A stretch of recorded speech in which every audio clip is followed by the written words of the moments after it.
We work hard as physicians to take care of the health and well-being of our patients.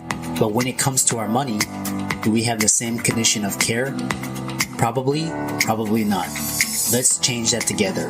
Welcome to the Financial Freedom for Physicians podcast, where we'll fight and advocate for your financial literacy. As always, I'm your host, Dr. Christopher Liu. Thanks for being here. Let's jump into the show.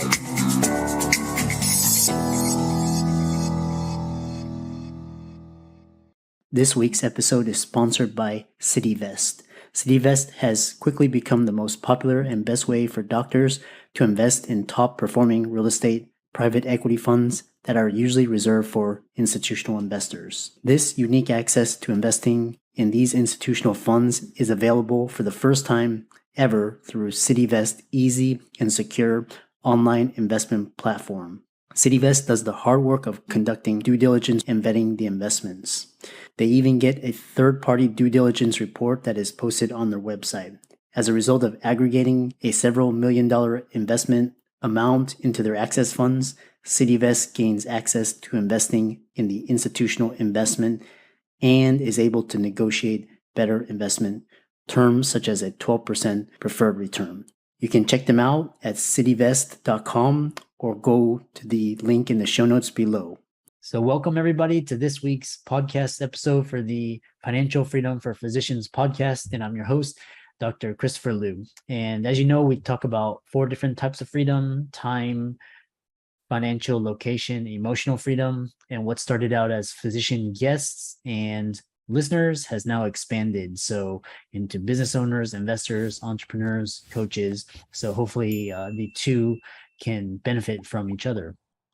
So today we have a special guest, Mia Moran, and she has a really interesting bio. She's talking about inspiring women as a mentor to help them balance work, family, and their wellness. So she's going to talk about time freedom, emotional freedom. So Mia, welcome. Thank you so much for having me. I'm excited to be here today. Yeah. I know we connected through Podmatch and we talked backstage, and I know, the 4 pillars are finances, location, time, emotional freedom. So tell us more about yourself and how you got started.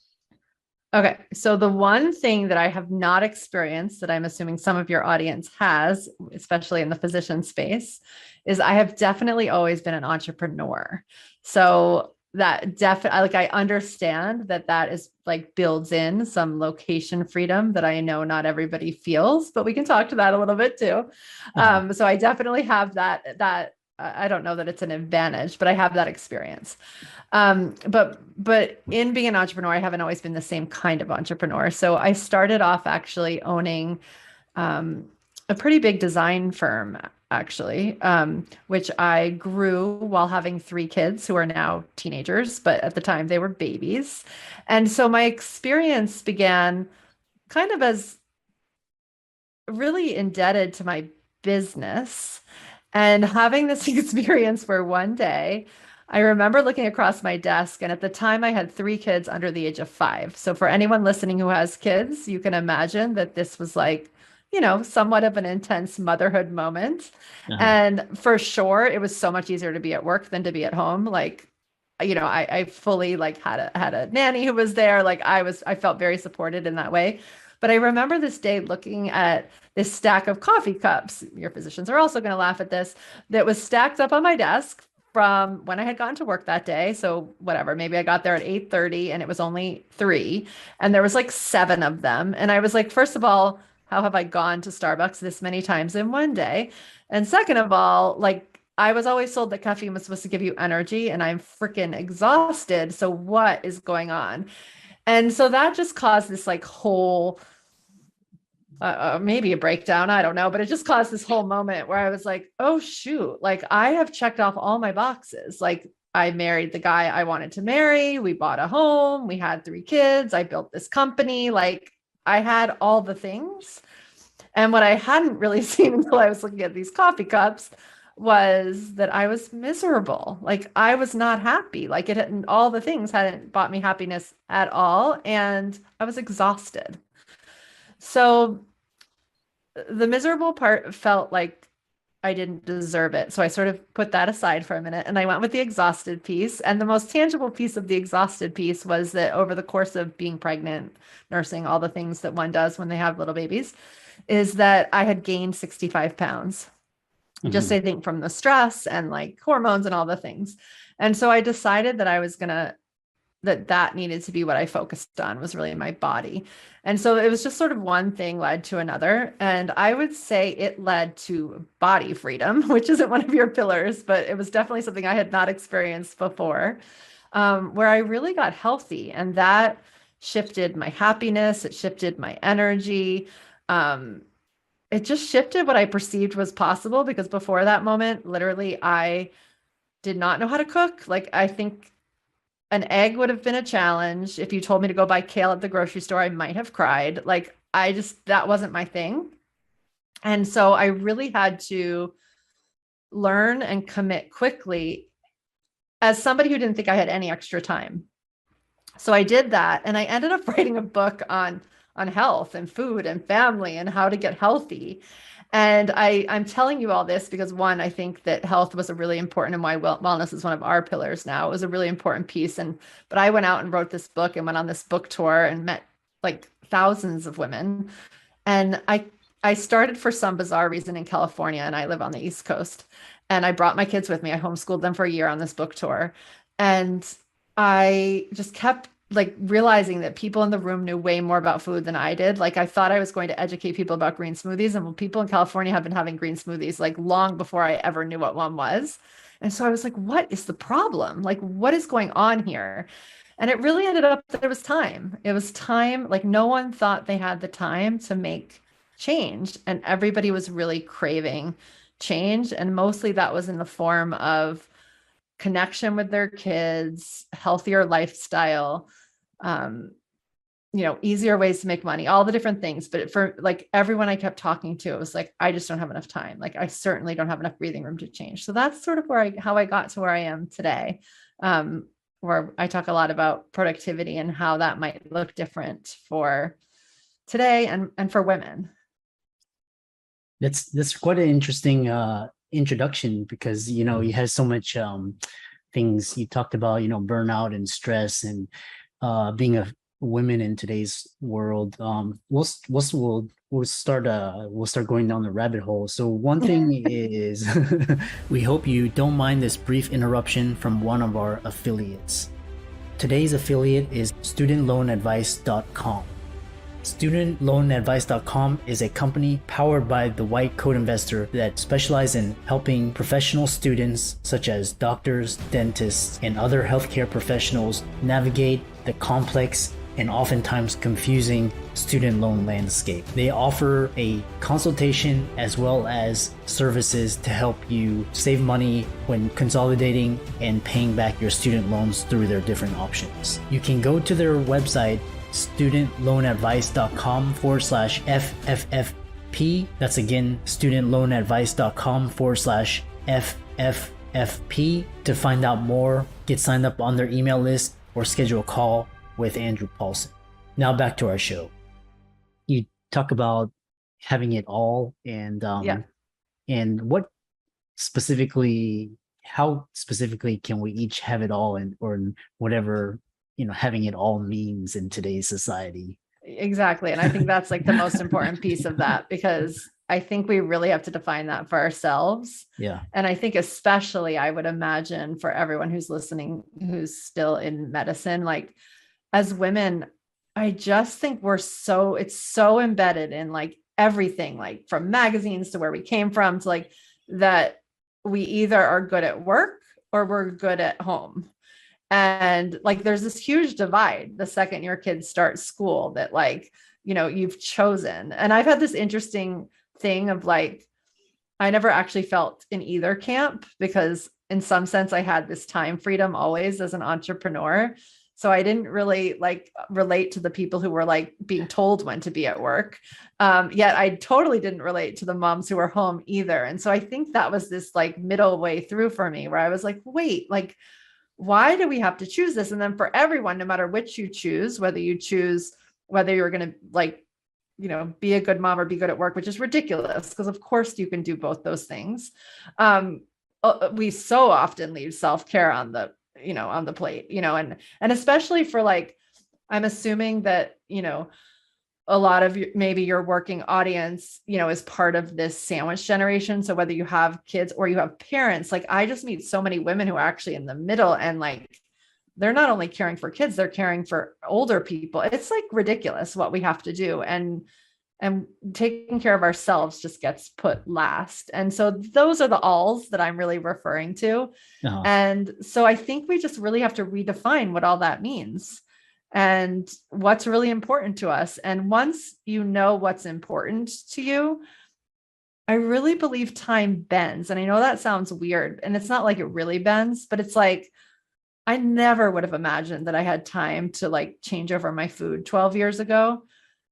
I never would have imagined that I could go on a book tour for a year. Like, it's just like, you just figure, like the second something feels like it's just for you, everything changes. And when we're really listening to how somebody else thinks it's supposed to be, I think it's much harder to figure out, because then you really are playing Jenga, because it's like, I'm supposed to have this and I'm supposed to have this and I'm supposed to have this. And how does it all go together? And it feels overwhelming just even thinking about it. Yeah. I think it's so hard, today's hustle culture, and this in a lot of the narratives we grew up around is all based on a male dominated narrative, and media. You're supposed to have this type of drive this type of car, live in this neighborhood, all of that, not but what's interesting is you talk about it's sort of like a balance. And how do you it sounds like you balance yourself well. And so what does balance mean to you, and have you always been good at feeling balanced? Well, not before the coffee cups, but since the coffee cups, I've gotten pretty good at it.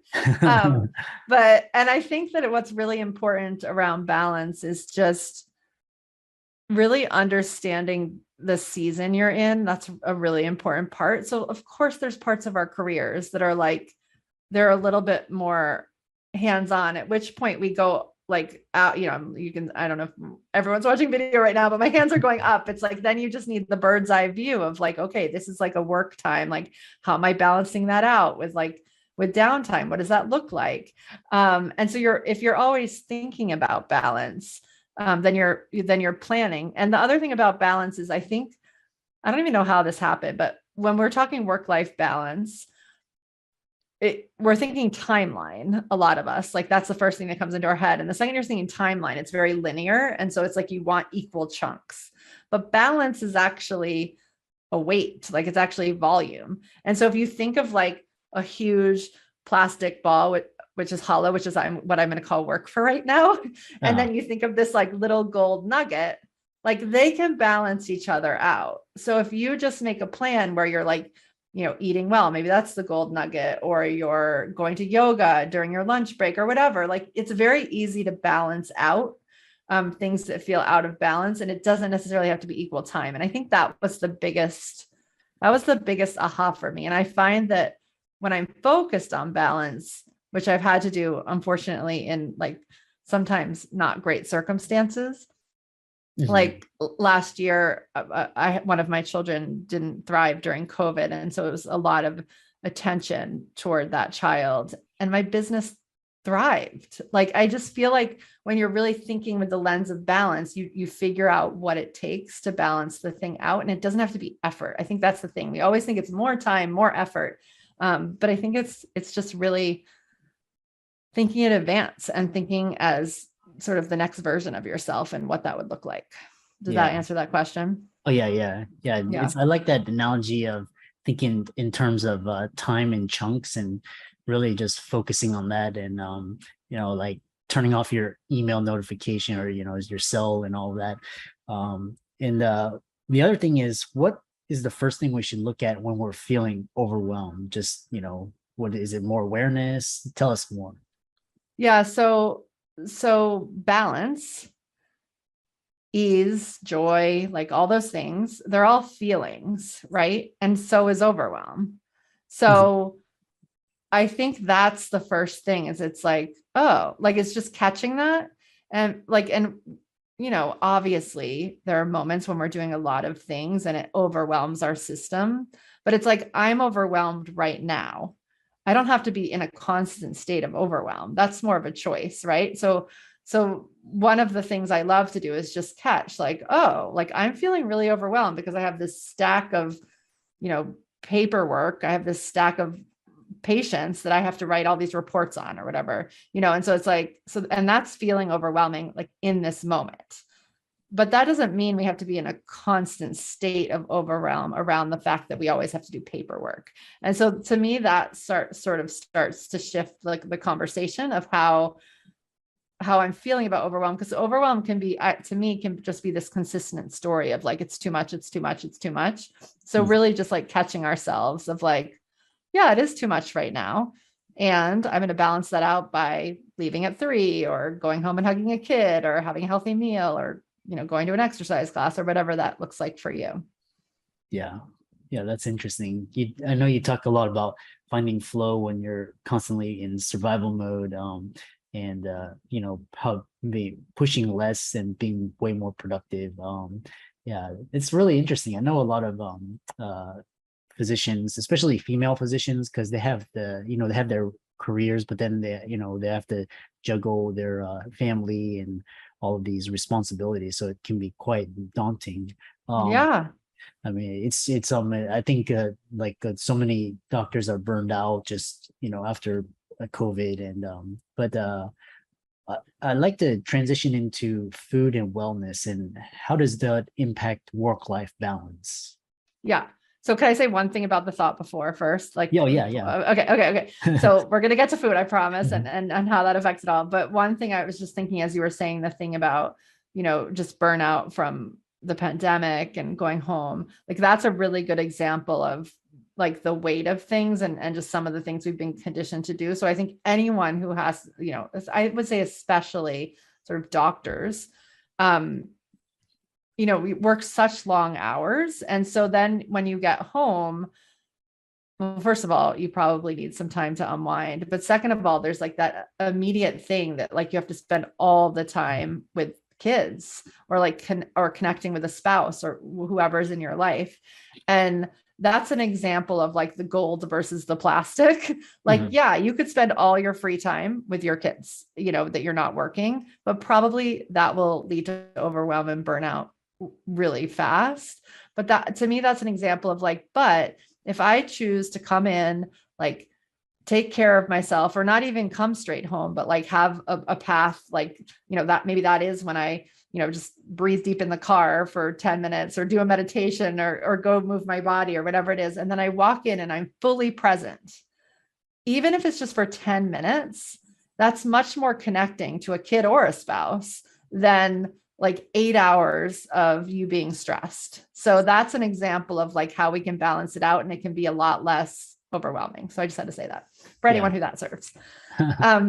So then food. So for me, that was the piece of that journey 12 years ago that I just had to figure out how to really keep in, because when I cleaned up my food, sometimes I describe it as like I went to a therapist for 10 years. Like it increased my happiness and my productivity and my focus in a way that I had no idea that it could do that.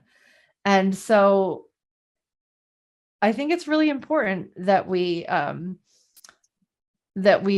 prioritize that and we don't let that slide, because it really can be the foundation to how we show up at work, like how we feel in our bodies, which then affects how we show up to the people we love, which then affects like how much energy we have to do other things. So I just feel like it affects so many things. And then I'm kind of laughing to myself thinking that I'm talking to doctors because because I want y'all to share this too. Yeah. It was the thing that I'm like, how do we not know this? Like how is this not like common knowledge? But it's not like what we put in our bodies is not common knowledge. And I'll say that what I did 12 years ago was kind of extreme, actually. I decided to go raw vegan for a year. And it did shift what I did. But the two things that I found really affected me a lot were the gluten and the dairy. So I've managed to keep those out all this time. And I just feel good, right? Like, of course, my body does all sorts of strange things because I'm a woman with hormones, but that just keeps this like baseline of like my energy is even, and I feel good. So I just feel like when we start to think about how our health can really support us in our work and how we show up in our family and how we show up in our life, we can really change. So it's freedom. It like literally creates freedom. Yeah. I've been reading a really interesting book about food and just diet, and it comes down to just macronutrients, the micronutrients, and how it affects your brain chemistry, your body. And you don't you don't really see it, but then you like notice and feel it. So it's quite fascinating, what you put into your body, not only just information or your who you associate with, but then your food. That's very interesting. So. And how you move. All the different parts. And it's so easy when we get busy to, I guess COVID made it a little bit harder, but it's so easy to go get takeout and like do this thing in passing and not really think about it. And, then summer brings in all these like, gatherings of people, and we hate to say no, but I don't know. The second I really, planned for that and followed through on my plan, like a lot of times what I say about planning, and this helps in any of those 4 pillars, a lot of times what I say about planning is it's just your past self giving your future self the gift of really being in the present. So it's like when you're planning, I always like to think that it's my future. I try to like really get in alignment with the future me, which would make very different decisions than the current me, right? And the current me, like I want like French fries. Future me is like always healthy and energetic. So she might make a different choice. So I try to channel her to make my plans.